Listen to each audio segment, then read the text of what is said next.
Hello everyone. We're going to talk about the RLC Parallel Natural Response Circuit here, and I just do a little video together real quick. What I'm drawing right here is a circuit used to illustrate the natural response of a parallel RLC circuit. So the first thing we need to do is solve for voltage, because in the parallel circuit we know that voltage is the same across each branch, and we can define the natural response by deriving the differential equation that satisfies V for voltage. Now, using everything we learned from chapters 2 through 7, we can figure and solve for current with respect to voltage by summing the currents away from the top node.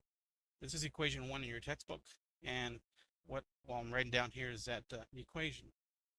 And as you can see, we have a voltage component in each term. Right? So I0 plus capacitance derivative of dV dt equals 0. Right. Now, something we learned in Diffie Q was that you can eliminate an integral by taking the derivative of the function. So by taking the derivative of each term of this function, we eliminate the integral, but we produce a term with a second derivative. Hence, if you've already figured this out, we'll be solving for second order differential equations, not like in chapter 7, which we dealt with only first order differential equations. So simple, rearranging highest to lowest, we get the equation shown here, this third equation, which is 8.3 in your book. Right? So some assumptions are: an important assumption to treat the voltage as an exponential function. This is not much of an assumption. So we've already proved this from either your physics course or that we things that we saw for in chapter 7. So the voltage is equal to A times e to the st. So without this assumption, we couldn't solve these problems easily, though we did with the RL and RLC circuit being first order. Therefore, taking the first and second derivatives of 8.4, the V equals AEST, and substituting them back into the previous equation, we get these two equations in one of these forms. Using distributive property, we can pull out AE to the ST. Right. Now, what you see there in the parentheses, which is a parenthetical term, this is what's called the characteristic equation for a parallel RLC circuit. So this is going to become very important. As you can see, A is, there's only two ways that this can actually equal 0. It's either A being 0, which it cannot be the case because that means your voltages would all be 0. Or in this case, the parenthetical part equaling 0. So what we do here, since you can see we have a second order, we can use a quadratic formula. That's what I'm doing here to solve for what's called both roots. So we have roots and we label them as S1 and S2. And all I'm doing here is using the quadratic formula. And if you can go follow in your textbook, that's 8.7 and equation 8.8.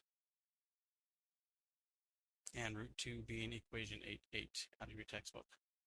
So if we substitute either of the roots back into the 8.4 equation, we would satisfy the original differential equation 8.3. So this means that we can take this, the sum of the individual voltages represented by the following. So V is equal to V1 plus V2. And if we do the substitution, we end up with what's equation 8.9 out of your text. And this is also a solution to the problem. So we can prove this by taking the first and second derivatives of the solution and substituting back into 8.5. I don't have the equations numbered. Let me go back and number them in a second. And we get the following here: dV dt, A1 S1e, the S1t.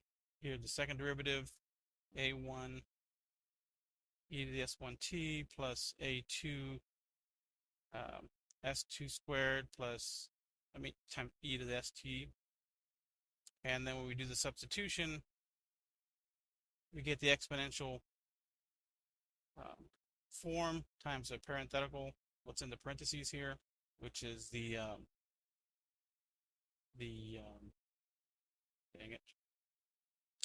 characteristic equations, for the natural response. And hence, we get the natural response of an RLC circuit to be the following. Let me just go back and go ahead and write down these equations. Equation 8.1, equation 8.2. These are using the numbers that your textbook is using. Equation 8.4, down a little lower, equation 8.5. This is equation 8.6, equation 8.7, 8. And this is supposed to be spot equation 8.9. I'm trying to do this with the mouse. 8.10, 8.11, and then equation 8.12. Now I'm going a little fast, but you guys can go back and hear this over again, or just do the reading in the textbook. So V is equal to A1 e to the S1t plus A2 e to the S2t. That's equation 813.